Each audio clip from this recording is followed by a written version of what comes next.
En los próximos momentos quiero hablarles sobre cómo manejar una crisis. Seguimos nuestro estudio sobre David y esta mañana llegamos a 2 de Samuel. En realidad, del capítulo 15 al capítulo 19 es donde se encuentra la historia de una de las mayores crisis en la vida del rey David. Las crisis vienen en todos los tamaños y formas posibles. De hecho, tal vez esta mañana al llegar aquí podrías estar, gracias. Vaya, ¿cómo supo que estoy pasando por una gran crisis? Creo que la mayoría de las personas tienen al menos una en su vida. Algunos dirían, siento que vivo en un estado constante de crisis. Pero todos nosotros, tarde o temprano, si todo sigue igual, vamos a enfrentar momentos que llamaríamos una crisis. Podría ser en tus finanzas. Podría estar relacionada con un trabajo que termina, una empresa que está cambiando, una bancarrota. Debido a situaciones financieras, ya sea bajo tu control o fuera de él, que te han llevado a estar en esta situación en la que enfrentas una crisis financiera.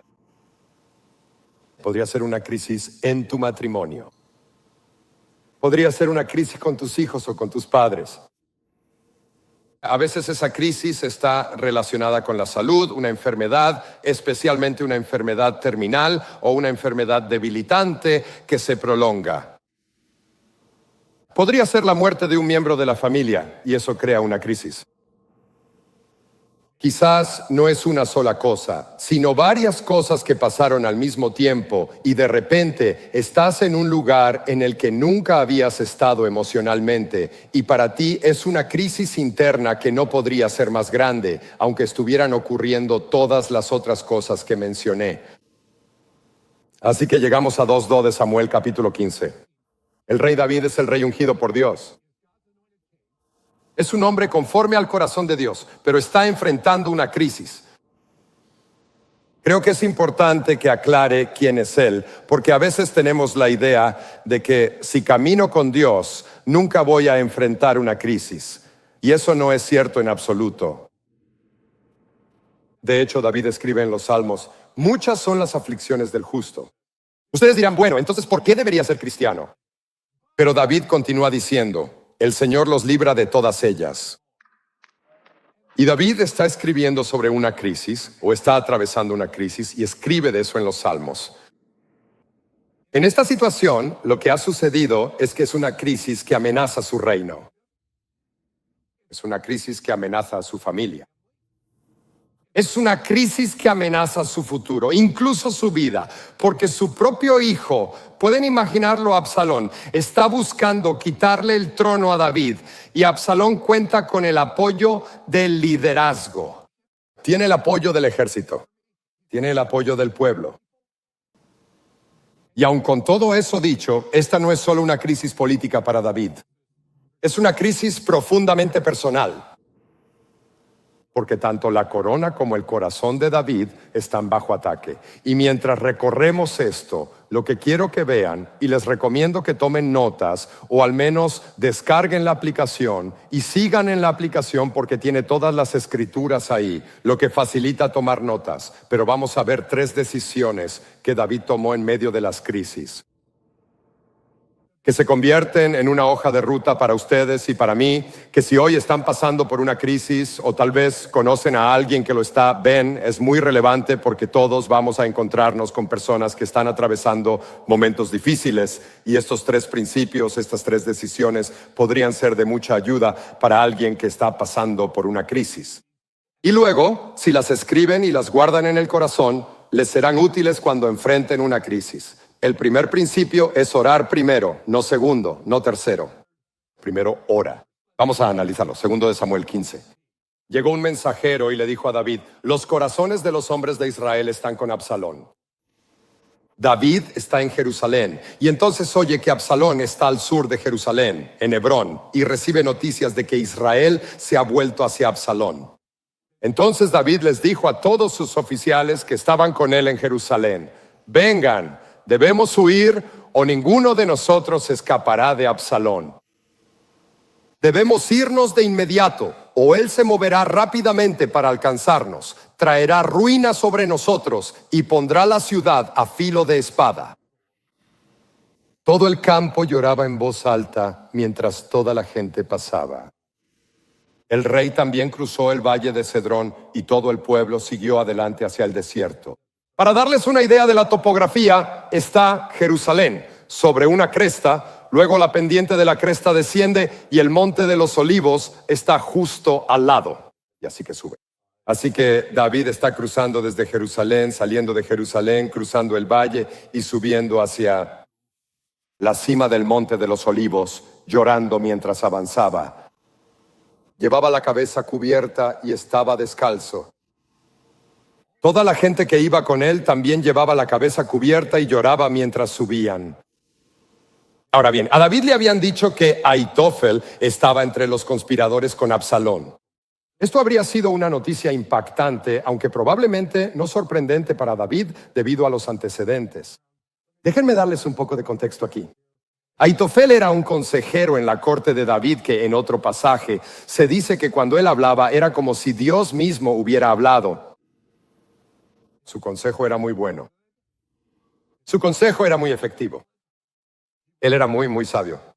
De hecho, cuando lees esta historia no vamos a entrar en todos sus consejos a Absalón, pero la realidad es que su consejo era acertado.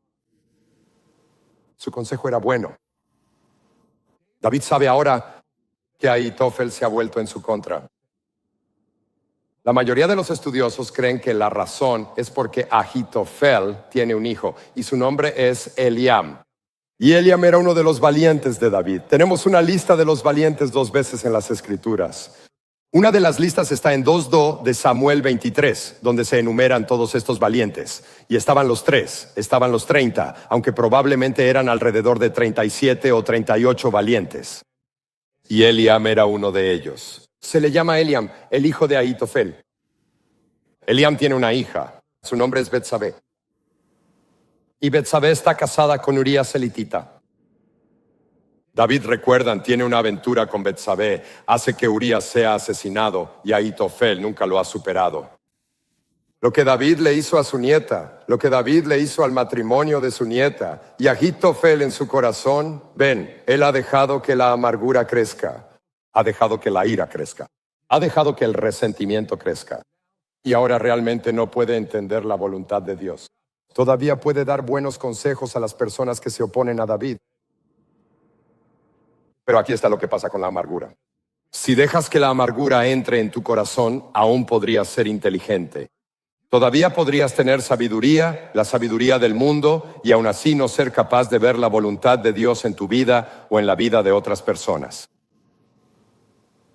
Es algo muy peligroso dejar que la amargura, que la falta de perdón ocurra en tu vida. Esto le pasó a Ahitofel y ahora lo ha llevado a elegir un camino que lo conducirá a su destrucción. ¿Saben lo que le va a pasar a este hombre? Cuando Absalón no siga su consejo, él sabe que no le irá bien a Absalón.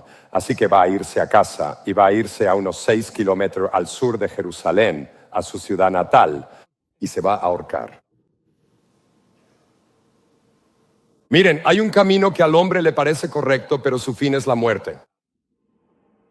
No sabes a dónde te puede llevar tu amargura. No sabes a dónde te puede llevar tu falta de perdón con el tiempo. Porque es como un cáncer que va carcomiendo el alma, tu esencia. Ese es Ahitofel.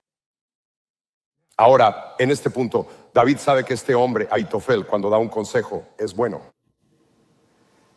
Así que David oró sinceramente. Oh Señor, por favor, convierte el consejo de Ahitofel en necedad. Es muy interesante. Lo primero que hace David en una crisis es orar. Saben, muchas veces lo que queremos hacer es hablar del asunto hasta el cansancio y vamos a hablar con todo tipo de personas antes de ir al Señor y pedirle que haga algo. Pero David no habla primero con la gente. Primero David ora. Él busca a Dios primero. Y lo que sucede es que tú y yo podemos hablar de nuestro problema, pero si hablamos de nuestro problema más de lo que oramos por él, o si hablamos de nuestro problema antes de orar por él, nos vamos a perder de lo que Dios podría hacer. Porque lo que va a pasar aquí es que David va a orar. Él está subiendo al monte de los olivos. Cuando llega a la cima, piensa en cuánto tiempo le lleva eso. No sé, ¿serán 20 minutos? media hora, llega a la cima del Monte de los Olivos. Y ya Dios responde esa oración. Así de rápido su oración es respondida. Y David instantáneamente tiene perspectiva. Tiene discernimiento y tiene provisión. ¿Por qué? Porque puso su problema en las manos de Dios. No sé qué crisis estás experimentando, pero quiero preguntarte, ¿oraste primero? Cuando miras lo que has dicho, ¿has hablado del asunto hasta el cansancio o realmente has hablado con Dios al respecto? Puedes orar y al instante Dios está obrando en tu situación. Algunos de ustedes tienen un hijo o una hija que está en una relación que será un absoluto desastre para ellos. Pueden orar por esa relación. Pueden pedirle a Dios que intervenga en esa relación. Y así como Ahitofel, David pidió que su consejo se volviera insensato. Podrían decir, Dios, solo te pido que tomes y hagas que esa persona que está influyendo en mi hijo, mi hija, puede ser una relación romántica, puede ser una amistad, lo que sea, puedes orar y decir, ¿podrías hacer que esa relación se deteriore? Lo he visto suceder una y otra vez. Puede que estés en una situación en la que tu matrimonio no va bien y tu cónyuge tiene un amigo que le dice, oye, ¿sabes qué? Esto ya se acabó. Yo me divorcié. Deberías divorciarte. Todo va a estar bien. No te preocupes por eso. Sí, tienes esos sentimientos, pero estarás mejor sin esa persona. Sigue adelante. Puedes orar para que Dios frustre sus consejos. Puedes orar. Y cuando estén en una situación financiera, pueden orar para que Dios los libre. ¿Y saben qué? Él lo hará. Simplemente tengo esta confianza. A veces la gente tiende a decir, bueno, sabes, conozco una situación en la que sí lo hizo. Escuchen, dejen de pensar en lo que Dios no hizo y empiecen a pensar en lo que puede hacer y en lo que ya ha hecho, porque quiero que sepan lo rápido que puede obrar. Oigan, les diré eso. Es una de las razones por las que la reunión de oración es tan importante. Y déjenme explicar esa afirmación. Porque no solo aprendes a orar en la reunión de oración, sino que estás en un ambiente de fe, estás en un ambiente de expectativa, estás en un ambiente donde la presencia del Señor está, les diría, muchas veces presente de manera tangible. Y lo que eso hará es animarlos, fortalecerá sus corazones. Pero voy a ir un paso más allá. Creo que cuando asistes a reuniones como esa, solo por estar presente en la reunión, por estar ahí regularmente, es como si Dios tomara lo que está haciendo en la casa, en este lugar, y te lo impartiera personalmente a ti. Así que ya no es solo lo que sucede aquí, sino lo que pasa en ti cuando sales de aquí. Eso me explica por qué. Cuando estoy cerca de ciertas personas, saben, en mis viajes tengo la oportunidad de conocer gente de diferentes iglesias y si he hablado en la iglesia, si conozco bien la iglesia, entonces tengo una idea de cómo funcionan, cómo son. Y puedo notar cuando las personas son de esa iglesia, porque es como si lo que Dios está haciendo allí se les hubiera impartido solo por ser parte de la iglesia. Y puedo saber de dónde son solo por la manera en que abordan las cosas espiritualmente. Eso les va a pasar en la reunión de oración. Van a salir de aquí con fe.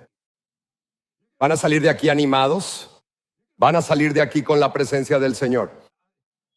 Esta semana tuvimos la oportunidad de estar en un lugar donde hubo un servicio nocturno poderoso. Y luego quiero decir, a la mañana siguiente me desperté a las 4 de la mañana y estaba tan emocionado en el Señor. Y eso fue desde la noche anterior. Hice esto, sé que las mañanas de los jueves y de los lunes son algunas de las mejores mañanas de la semana, solo porque acabo de estar en la presencia del Señor de una manera prolongada, y eso hace algo. Cambia a una persona. Así que David ora y quiero que vean lo que sucede. O sea, le habían dicho a David que Ahitofel estaba entre los conspiradores con Absalón. Así que David oró, oh Señor, convierte el consejo de Ahitofel en necedad. Y cuando David llegó a la cima, ahora está en la cima del Monte de los Olivos, donde la gente solía adorar a Dios. Husai, el arquita, estaba allí para recibirlo. Su manto estaba rasgado y tenía polvo sobre la cabeza. Aquí está el asunto. David ora, y antes de que pueda llegar a la cima de la montaña, En ese lapso de tiempo, Dios no solo responde a su oración, sino que le da a una persona que puede ayudarlo en su situación. Así de rápido. Si David hubiera sabido que Husai estaba allí, quizá no habría pensado en orar, pero no sabía qué hacer. Y ahora, de repente, sabe exactamente qué hacer. Hay una sabiduría que se le da a David en esa corta distancia subiendo el monte de los olivos. Es asombroso.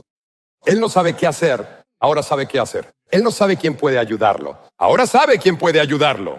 ¿Por qué? Porque ha orado. Puede suceder así de rápido. David llegó a la cima donde la gente solía adorar y Husai el arquita estaba allí para recibirlo. Su túnica estaba rasgada y tenía polvo en la cabeza. Y David le dijo: si vienes conmigo serás una carga para mí, pero si regresas a la ciudad y le dices a Absalón: seré tu siervo, oh rey, fui siervo de tu padre en el pasado, pero ahora seré tu siervo, entonces me ayudarás o podrás ayudarme frustrando el consejo de Ahitofel. Va a ser peligroso para Husai. Y para que tengan una idea, así de cerca está Absalom. Están en la cima del monte de los olivos. Husha va a bajar a pie del monte de los olivos, va a cruzar el valle de Cedrón y subir a Jerusalén. Estamos hablando de un poco más de 1 kilómetro. Y cuando llega a la puerta de la ciudad, Absalón estará entrando. David está justo al otro lado del monte de los olivos. Así de cerca está David del peligro. Y aún así, Dios lo está ayudando, respondiendo a su oración, dándole sabiduría, mostrándole qué hacer. ¿Por qué? Porque oró primero. Si están en una crisis, oren primero. Dios puede enviar una respuesta así de rápido. Dios puede hacer cosas que ni siquiera podemos imaginar. Recuerdo una vez cuando estábamos en Kansas City y financieramente era un momento muy difícil porque no teníamos dinero. Quiero decir, para cuando pagamos el alquiler y pagamos por el coche, simplemente no quedó dinero. Y algo había pasado en Colby. Con la logia masónica, donde muchos de sus miembros se convirtieron, y entonces la logia se enfadó. Cuando salimos de la ciudad nos dijeron: se van, pero los atraparemos. En Kansas, en ese entonces, a fines de los 80 y principios de los 90, el gran potentado de la logia tenía más poder que el gobernador. Y teníamos una situación con nuestra casa. Intentamos venderla, pero nadie quiere ayudarnos con la venta. Nadie en absoluto quiere ayudarnos. Intento conseguir un abogado que nos represente en la venta y el abogado me devuelve la llamada. Y llamo a un abogado a 30 kilómetros fuera de la ciudad y él dice: oh, esto es pan comido, esto que quieres hacer tú. Los bancos lo hacen todo el tiempo. Me llama de vuelta y me dice: reverendo, lo siento, no puedo ayudarle y nadie puede ayudarle. Así que es una de esas situaciones. Así que, después de una larga serie de acontecimientos, llegamos a esta situación donde nadie nos ayuda, el banco no trabaja con nosotros, van tras nosotros porque ya sabes, ellos están en la logia y vienen contra nosotros, ejecutan la hipoteca y venden nuestra casa en las escaleras del juzgado. Es un testimonio impactante para todos. Y aún así me envían una carta y me dicen: tienes 10 días para conseguir miles, decenas de miles de dólares. Así que voy y los consigo. Para entonces ya habían pasado 3 días, así que me quedaban 7 días. Y recuerdo a Ezequías cuando Sennacherib le dijo: escucha, estás acabado. Le envió la carta, le dijo: voy a atacarte, voy a destruirte. Él toma la carta y la pone delante del Señor. Y recuerdo que entré en ese dormitorio que usaba como oficina, la puse en el suelo, me acosté en el suelo y dije: Dios, aquí está la carta, esto es lo que están diciendo. Tú sabes que he sido fiel, tú sabes que he estado en pacto contigo con mis finanzas, tú sabes que he tratado de honrarte en todo esto, he tratado de hacer lo correcto, tú lo sabes todo. Pero necesito tu ayuda porque no tengo dinero ni manera de solucionar esto. Y Señor, solo te miro a ti. Entonces lo que pasó fue que, por una serie de acontecimientos, el día antes de que tuviera que realizar el pago, me dieron el dinero para pagar la deuda. El banco no lo quiso aceptar. Dijeron: no lo vamos a aceptar. y dijeron, vamos a ir tras de ti, aunque yo podía darles el dinero. Pero nuevamente por una serie de eventos me detuve y oré. Por una serie de acontecimientos, una persona en el banco me ayudó. Al final terminaron despidiéndolo porque tuvo que llamar al juzgado y hacer todo ese trámite. Si eres abogado, sabes más o menos cómo funciona eso. La realidad es que lo despidieron, pero luego otro grupo compró el banco, despidió a todos esos tipos y puso a esa otra persona como uno de los líderes del banco. Aquí hay otra cosa. Cuando fui a comprar una casa y nos mudamos aquí, llené la solicitud. Me preguntaron, ¿alguna vez ha tenido una ejecución hipotecaria? Y yo respondí que sí. Y el banquero dijo, si dices que sí, cuéntame sobre eso. Cuando se lo conté, dijo, bueno, no lo sé. Eso parece bastante extraño. ¿Por qué simplemente dices que no?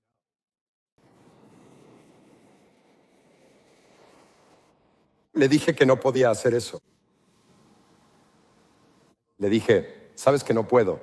Él dijo, no obtendremos el préstamo. Así que él dijo, piénsalo, podemos. De repente me dijo que lo pensara, aunque yo ya sabía cuál era la respuesta. Pero él insistió, tómate el fin de semana para pensarlo. Así que Debbie y yo lo hablamos, pero dijimos, bienaventurado el hombre que cumple su juramento aunque le duela. Salmo 15. Así que volví y le dije que sí. Marcamos esa casilla. Él preguntó, ¿puedes conseguir a alguien que valide lo que estás diciendo? Conocía a un representante estatal en Kansas. Él escribió una carta realmente hermosa que validaba todo. Lo que pasó fue que el banco fue a investigar. No pudieron encontrar ningún registro de una ejecución hipotecaria, ningún registro financiero, ningún pago atrasado, ningún registro de nada. Y obtuvimos el préstamo. Solo digo que cuando estén pasando por una crisis, oren. Servimos a un Dios que se deleita en hacer lo imposible. Y lo que hacen cuando oran es invitar al Dios del universo a entrar en su situación y hacer cosas que van más allá de la capacidad humana, de la explicación humana. Y el Dios que se deleita en ustedes porque son sus hijos, se deleita en mostrarse poderoso en su situación. Cuando estén en una crisis, lo primero que deben hacer es orar. Número 2, rehúsen reaccionar. Veámoslo aquí. Cuando el rey David se acercaba a Baurim, un hombre del mismo clan que Saúl. Saúl es el rey que precedió a David. Él es el suegro de David. Fue asesinado por los filisteos en una batalla. Pero esta persona, que era de la familia de Saúl, salió de allí. Su nombre era Simei, hijo de Gera, y maldecía al salir. Y arrojó piedras a David y a todos los oficiales del rey, aunque todas las tropas y la guardia especial estaban a la derecha e izquierda de David. Y mientras maldecía, Simei decía, fuera, fuera, hombre sanguinario, sin vergüenza. El Señor te ha pagado por toda la sangre que derramaste en la casa de Saúl. Quiero que regresen, por favor, al versículo anterior. Observen que hay una guardia especial a la derecha e izquierda de David. La guardia especial son los quereteos y peleteos. Los veremos en un momento. Son filisteos. Son mercenarios que probablemente entraron en contacto con David cuando él vivía en Gat. Han peleado las batallas de David. Pero lo que asume Simei, si volvemos al versículo 7, es, mira, estás tan cerca de los filisteos. Ellos son quienes mataron a Saúl. Tú eres la razón por la que él ya no es rey. Probablemente estabas luchando justo a su lado. Y la prueba es que tienes una guardia personal de filisteos, lo cual no sería inusual para un monarca tener gente así. Los césares lo hacían, incluso en el Vaticano tienes a la guardia suiza que protege el Vaticano. La idea es que son mercenarios contratados para venir y proteger por lealtad. ¿Me siguen con eso? Así que no es algo que no se haya hecho a lo largo de los siglos. Pero aquí están. Esta es su acusación. El Señor ha entregado el reino a tu hijo Absalón. Has llegado a la ruina porque eres un hombre sanguinario. Y está lanzando piedras y arrojándoles tierra y polvo y los está maldiciendo.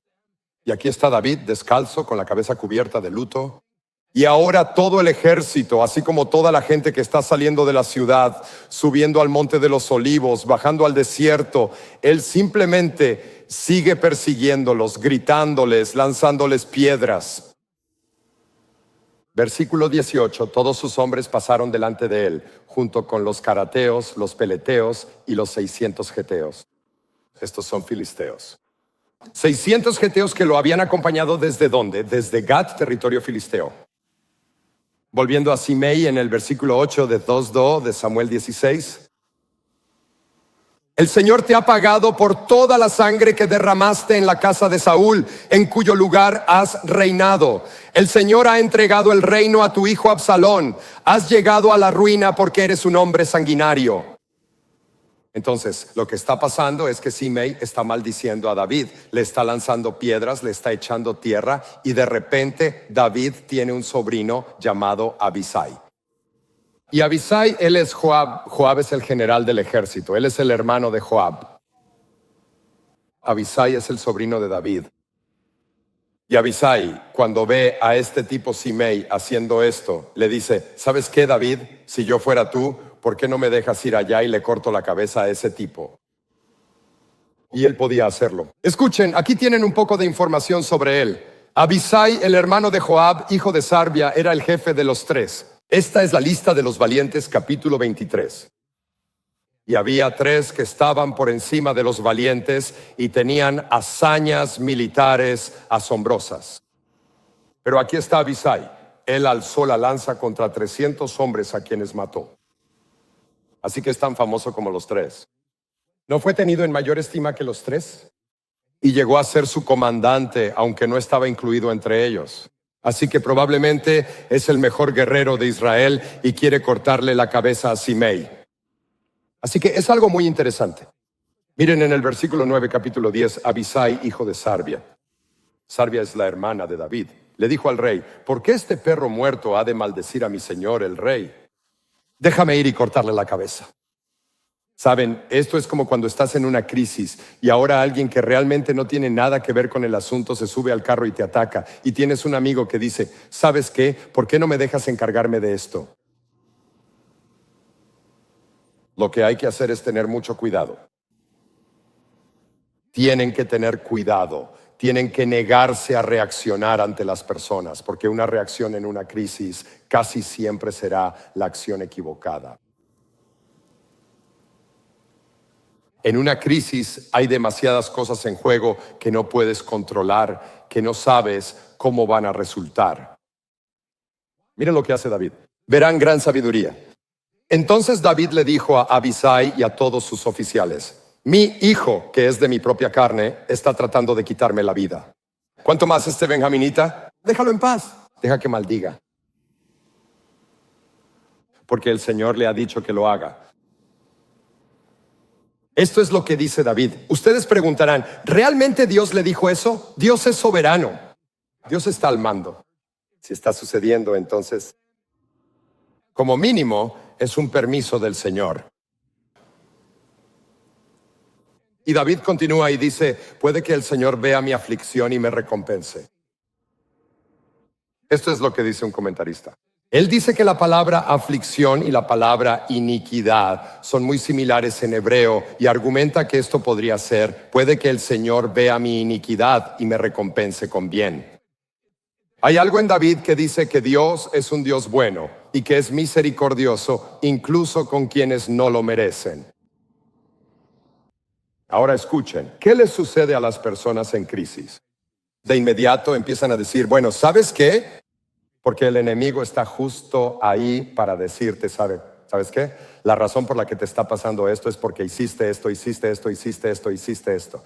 Y sí, puede que hayas tomado algunas malas decisiones. Sí, puede que hayas hecho algunas cosas que si lo vieras en retrospectiva las harías de manera diferente si pudieras. Pero el enemigo quiere que sientan que, ¿saben qué? Que Dios no los va a ayudar porque se merecen lo que les está pasando. David toma un enfoque completamente diferente. David dice, conozco mi iniquidad, pero también sé que Él es un Dios bueno, incluso para las personas que tienen un pasado de iniquidad, de pecado. Muchas veces la gente viene a la presencia de Dios y tiene miedo de pedirle a Dios que los ayude. No van a orar primero porque no están seguros de que Dios siquiera los vaya a escuchar, porque se dicen, ¿sabes qué? No he bateado 1000, no he vivido una vida perfecta, no he hecho lo que necesitaba hacer, no lo he hecho. Y David está diciendo, escuchen, aunque no lo haya hecho, conozco lo suficiente a Dios para saber que Él es inherentemente bueno. Él es irremediablemente bueno. Él es bueno y hace el bien. Y quién sabe, si soy cuidadoso en esta circunstancia y lo busco a Él, creo que Dios me va a ayudar. Tal vez el Señor vea mi angustia y me recompense con bien por las maldiciones que estoy recibiendo hoy. Escuchen, cuando estén en una crisis no reaccionen. Y déjenme añadir, van a tener personas que los aman y les van a dar consejos para que reaccionen. Bueno, ¿sabes qué? Si Él te va a hacer eso, entonces tú deberías hacerle esto a Él. O, ¿sabes qué? Dijeron eso. ¿Sabes qué podríamos hacer? Podríamos hacer esto. Y te van a decir, ya sabes, puedes cortar la relación con ellos, puedes hacer esto, puedes hacer aquello. Todos estos diferentes consejos, ellos están dolidos por ti y están enojados por lo que te está pasando. Y como Abisai, te animarán a responder al ataque con un ataque propio, pero no lo hagas. Simplemente porque si alguien se preocupa por ti, no significa que su consejo sea el adecuado para ti. Tienes que tener mucho cuidado porque a veces las personas te quieren tanto y están tan ofendidas, indignadas y dolidas y se sienten tan mal por ti que quieren lastimar a quienes te han lastimado. Eso es lo que Abisai, oye, el tipo está diciendo, esto no está bien, yo me encargo de él. Y David está diciendo, no voy a reaccionar, simplemente no voy a responder.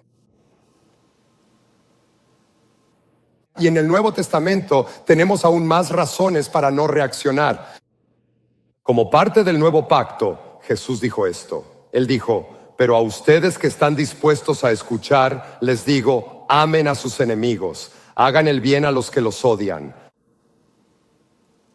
bendigan a los que los maldicen, oren por los que los lastiman. No somos personas que maldicen, somos personas que bendicen, somos personas que aman. Somos personas que oran.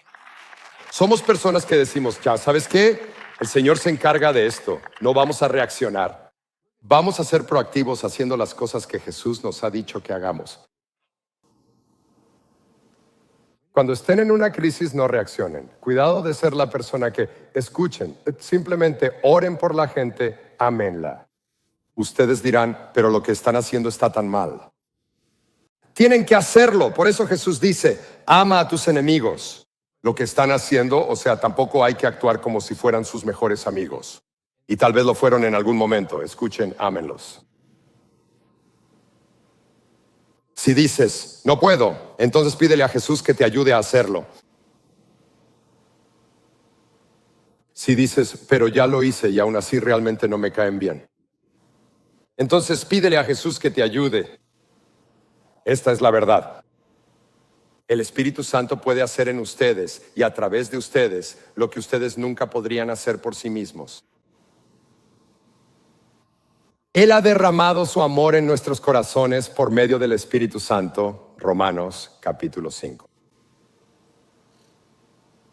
Dios puede traer a sus vidas la plenitud verdadera y completa que realmente necesitan para poder seguir adelante. Y lo que están atravesando no es algo inusual en el curso de la historia humana ni dentro del pueblo de Dios. Creo que es bueno que recordemos eso. Pienso en Job, pienso mucho en eso. En Job capítulo 23, versículo 8, Job dice, si voy al oeste, al este, él no está allí.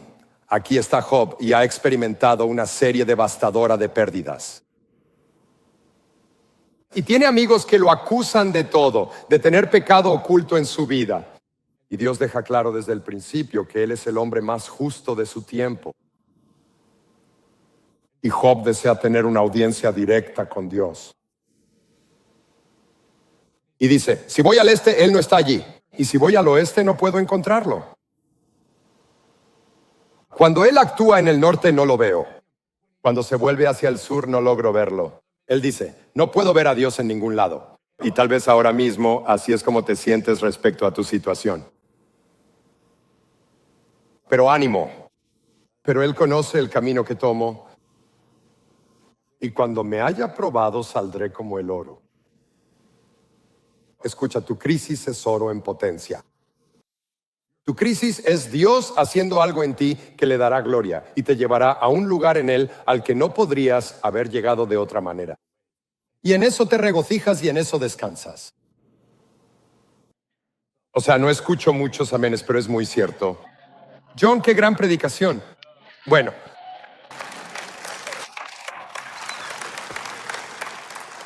Primero, oren, rehúsen a reaccionar. Número 3, esto no tomará mucho tiempo.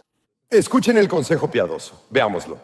David reunió a los hombres que estaban con él y puso sobre ellos comandantes de 1000 y comandantes de 100. Y David envió a las tropas, 1/3 bajo el mando de Joab, 1/3 bajo el mando de Abisai, hermano de Joab e hijo de Sarbia, y 1/3 bajo el mando de Itai el Gitita. Así que 1/3 de los hombres estaba siendo comandado por un filisteo porque él es de Gat. Seguimos leyendo. El rey les dijo a las tropas, yo mismo ciertamente marcharé con ustedes.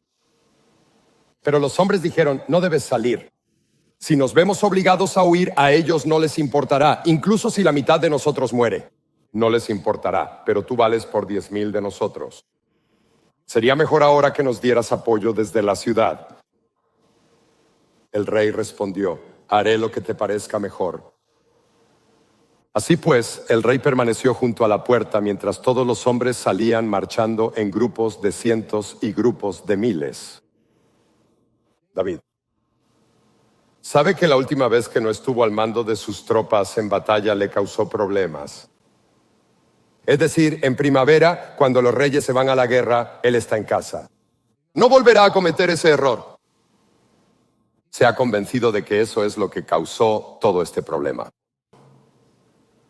Él va a salir y pelear con ellos. Quiere liderar a sus tropas en la batalla, pero sus hombres le piden que se quede atrás. Y sorprendentemente David, este guerrero, este matador de gigantes, este rey, escucha a sus hombres. Hay algo de lo que debes tener cuidado en una crisis. Una crisis, si no tienes cuidado, especialmente cuanto más grande es la crisis, más energía emocional hay, más pueden activarse las reacciones de lucha o huida dentro de ti. La adrenalina fluye y eso puede llevar a las personas a los extremos. A veces las personas colapsan en la impotencia. Dicen cosas como, no puedo hacerlo, estoy acabado. O lo que sucede, el otro extremo, es que dicen, ¿sabes qué? He confiado en personas antes y no salió muy bien. Así que si hay que hacerlo, tengo que hacerlo yo mismo. Y entonces asumen toda la carga ellos solos. Pero David muestra una manera diferente. Y quiero sugerirles que esta es la forma de atravesar una crisis. Él da ejemplo de humildad.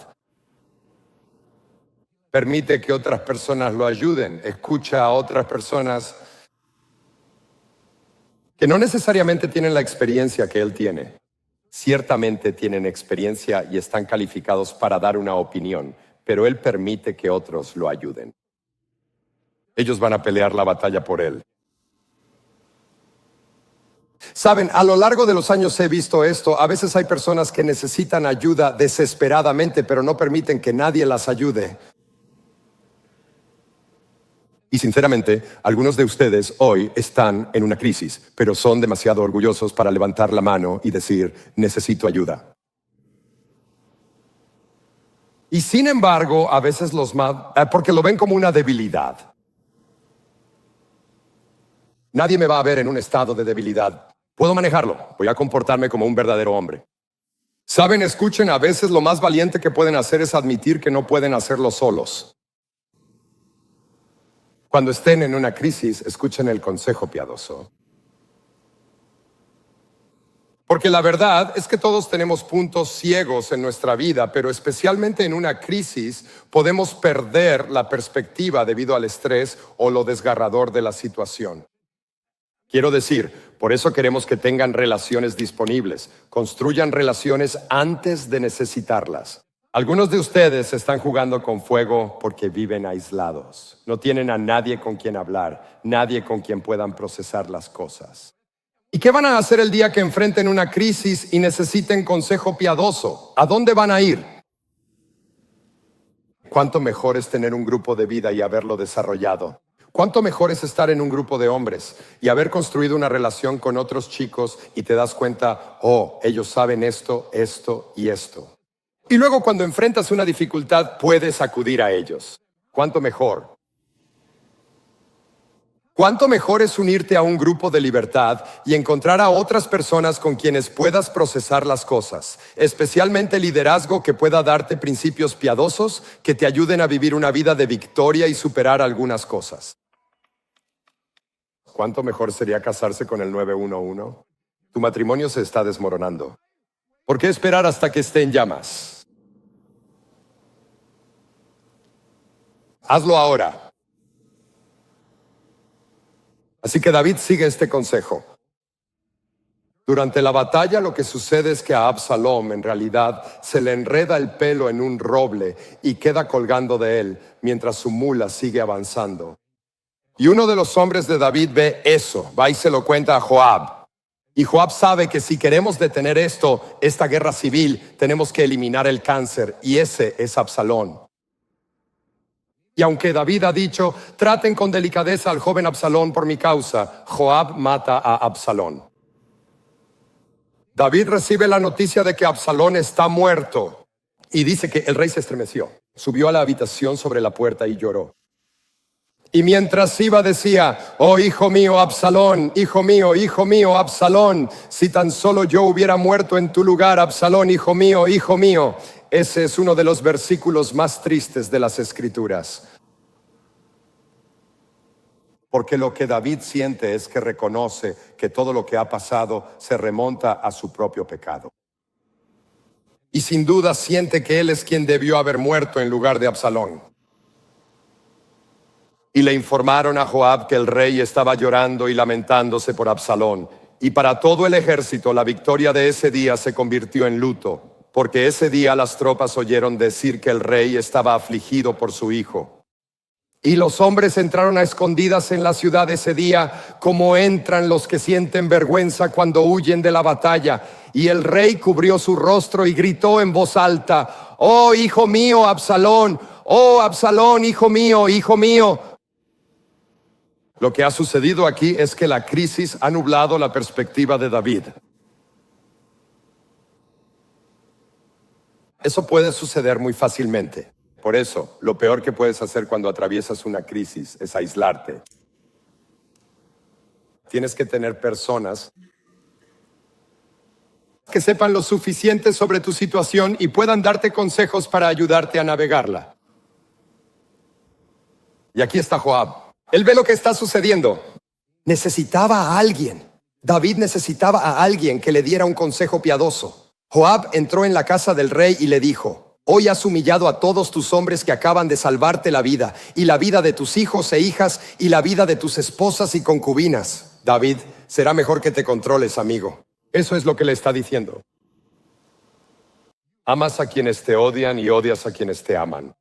Hoy has dejado claro que los comandantes y sus hombres no significan nada para ti. Veo que estarías complacido si Absalón estuviera vivo hoy y todos nosotros estuviéramos muertos. Quiero decir, esa es una declaración fuerte. Pero David necesita eso. Ahora sal y anima a tus hombres. Juro por el Señor que si no sales no quedará un solo hombre contigo al anochecer. Esto será peor para ti que todas las calamidades que te han sobrevenido desde tu juventud hasta ahora. Así que el rey se levantó y se sentó en la puerta de la ciudad. Cuando los hombres se enteraron de que el rey estaba sentado en la puerta, todos se presentaron ante él. David escuchó a Joab. Joab, déjame decir esto. A veces, en una crisis anhelas consuelo y puede estar bien recibirlo en algún momento, pero en ese instante podría ser lo último que necesitas. A veces necesitas a alguien que se preocupe lo suficiente por ti como para decirte la verdad. Y si no tienes una relación de confianza, será muy difícil que la escuches. Observa que el consejo de Joab no era instruir a David para herir a alguien ni para vengarse. Su consejo consistía en sacar a David de su capullo y devolverlo al servicio del pueblo. Y si no lo hubiera hecho, David habría perdido el reino. Así que escuchen, ¿cómo manejan una crisis? Bueno, primero oran, se niegan a reaccionar y escuchan consejos piadosos. Algunos de ustedes están atravesando una crisis y lo que lo hace peor para ustedes es que, como David, sienten que es su culpa. Por eso se han preguntado si Dios los ayudaría, si siquiera quiere hacerlo. Y aquí está el asunto. Dios quiere ayudarlos. Él no nos trata, dice la Biblia, según merecen nuestros pecados.